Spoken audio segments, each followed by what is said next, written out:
if you drive down from the Indian city of Mumbai,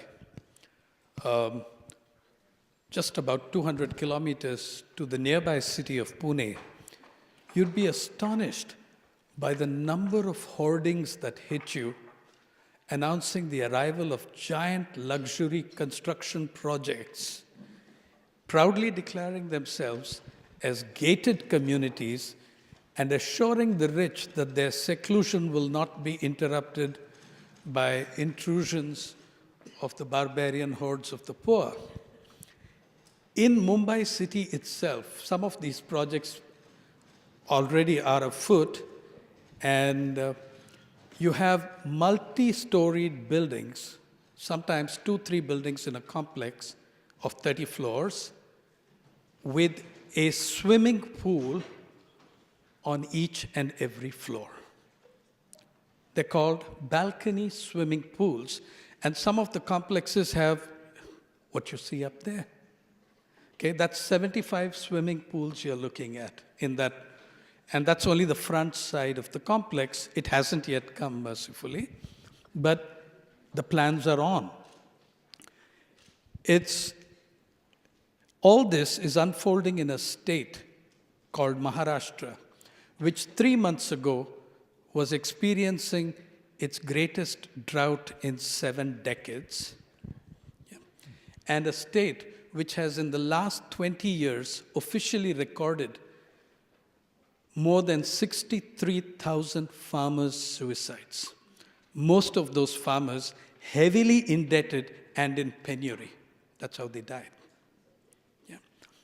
However, this luxury universe provides a substantial degree of revenue in advertising and other means to the mainstream commercial media, so there's not much chance that you are going to see significant and critical coverage of it. Personally, I believe that those sustainable development goals relating to poverty, hunger, inequality, and access to justice are inextricably intertwined. Yeah. But who is going to do the telling of the stories when you have a media universe that suffers from such concentration? How public is the world of information, media, and communication? How public is their ownership and concentration? Somebody can tell these stories. There are ways. Who better to tell the stories than those who suffer that poverty and hunger? Who better than the 73-year-old gentleman I met at a rural employment worksite, coming back to physical labor after a lapse of 15 years, because as he explained, my monthly old age pension adds up to barely $3, and a kilogram of lentils costs 1/3 of that. Who better than the teachers at a tribal school in the district of Thane, neighboring Mumbai, who are demanding the doubling of the midday meal ration for their children on the specific day in the week called Monday. Why? Because that's the only meal the children get, and they can't teach students who have not had a meal, have not had a morsel to eat since the previous midday meal, which was on Friday.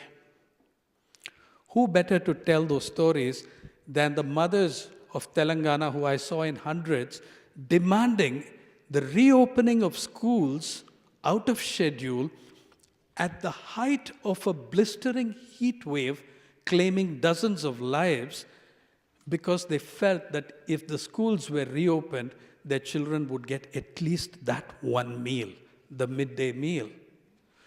Who better to talk about these things than the women in the remote Himalayan regions of Pittorgarh, who for 2 decades fought and successfully got a post office, because they understand how important it is to be connected, to not be excluded, to not be isolated in a region where appointment letters for jobs, letters summoning people for interviews often reach long after the deadline last day for the interview has passed.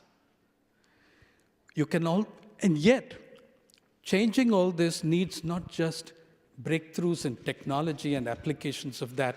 It requires a whole new sensibility to the world of journalism, media, and communication.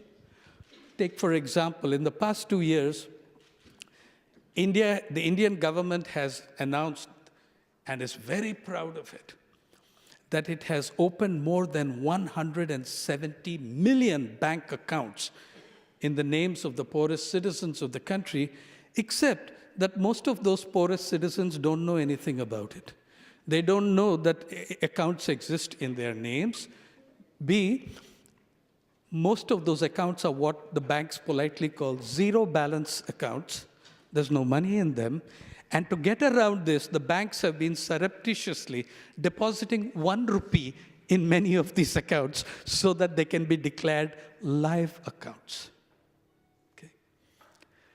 I don't think that strengthening the kind of media structures that are presently in existence is going to help us in our battle to eliminate poverty, hunger, inequality. I think that calls for a different approach where we enlarge public control, public decision-making over media, information, and communication. Otherwise, the inequalities are so great, those reflect in the media as well. If you've got a situation like we do in India, where the richest 100 Indians own wealth equal to that held by 69% of the population, if you've got a situation where 15 of those individuals own more wealth than the bottom 50%, and one individual owns wealth equivalent to that held by the bottom 20%, you have a problem. When you have a similar skewed ownership, concentration, power in the worlds of media, information, and communication, you have a really big problem. How do we address this? It can be done. It is happening. But the key to this is not just public access, but public control, public determination, that public information, that people will not have to be dependent on revenue-driven commercial media organizations for access. All over the world, there are little experiments happening, and that is, it's happening in the digital space. The digital space still offers us a little bit to experiment with, to play with, and groups all over the world are starting something which try to enhance community control over multimedia digital platforms, where you can put together cultures, histories, stories, knowledge, information on a public platform which the public has completely free access to and a say in how that information is utilized. I am a part of one of those small experiments. It's called the People's Archive of Rural India, and it's focused on the everyday lives of everyday people. Just to give you a sense of how complicated it is, the situation. When you talk about rural India, you're talking about the most complex part of planet Earth. 833 million people speaking 780 languages, 6 of those languages spoken by more than 50 million, 3 of them spoken by more than 80 million, 1 of them spoken by more than 600 million, and some of them spoken down to the last speaker or the last 7 to 10 speakers. The poor are also losing control over their cultures, histories, languages. How do we revert? How do we reclaim those?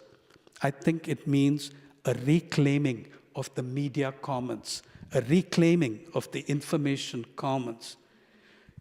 We're talking about a journalism of a very different sensibility, where every individual can himself or herself be a journalist. In many of the pages of the People's Archive of Rural India, you will find how much the voice of communities and people is heard. Our voices are heard. So yes, I think it can be done.